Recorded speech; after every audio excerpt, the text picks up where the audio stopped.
Find a map of the Atlantic. Go to the west coast of Africa, then push out into open ocean, past where you think the land should stop.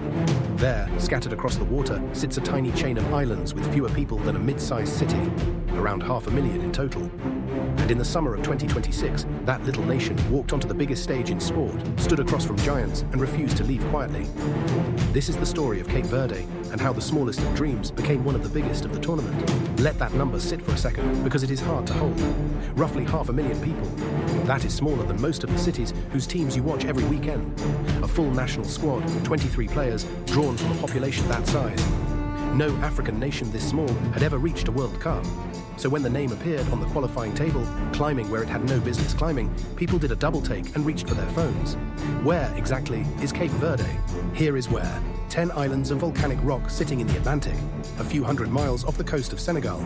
Dry, windswept, beautiful, and for most of their history, brutally hard to make a living on. Drought and poor soil meant that for generations, the island's biggest export was not a crop or a good. It was people. To survive, Cape Verdeans left. They boarded ships and planes and built new lives an ocean away. And that single fact, painful as it was, is the secret to everything that happened next. Today there is a strange and remarkable truth about this nation. More Cape Verdeans live abroad than live on the islands themselves. There are large, proud communities in Portugal, in the Netherlands, in France, and in the United States, especially around Boston. For decades, that diaspora sent money home and kept the islands alive. But it was also quietly raising something else. A generation of children, born in Lisbon and Rotterdam and Massachusetts, who grew up in the academies of football superpowers, but who never forgot where their families came from. And this became Cape Verde's masterstroke. While bigger nations recruited only from within their own borders, Cape Verde reached out across the world to the sons of its diaspora.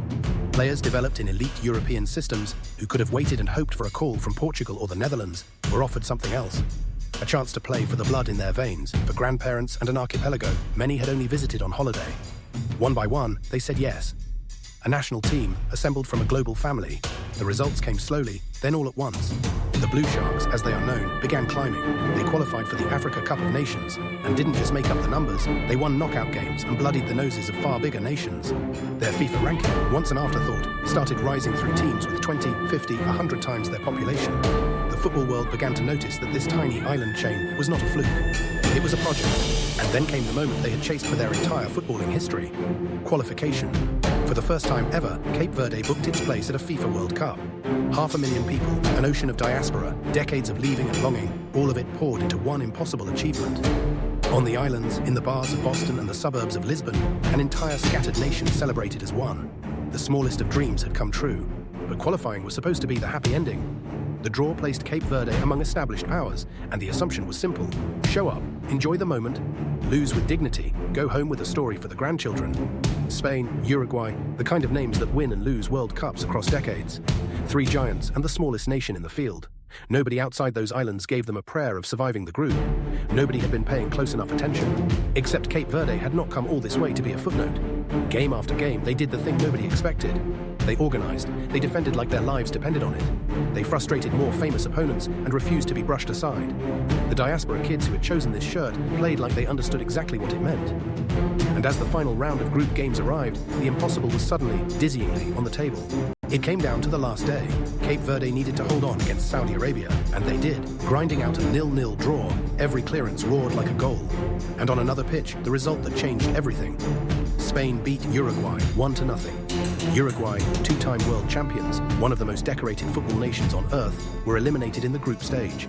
And the tiny archipelago that nobody could find on a map leapfrogged a giant and marched into the round of 32.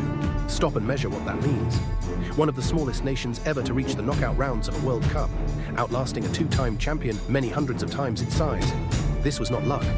It was a plan, decades in the making, that turned a nation's greatest wound, the loss of its people to emigration, into its greatest strength. Cape Verde didn't borrow a team, it called its family home, and the family delivered. So go back to that map, to the speck in the Atlantic you almost couldn't find. 500,000 people, 10 islands.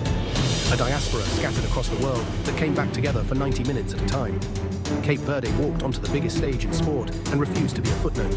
And every other tiny nation watching, every kid on an island who was told to dream smaller, just learned that the map does not decide who you become. You do.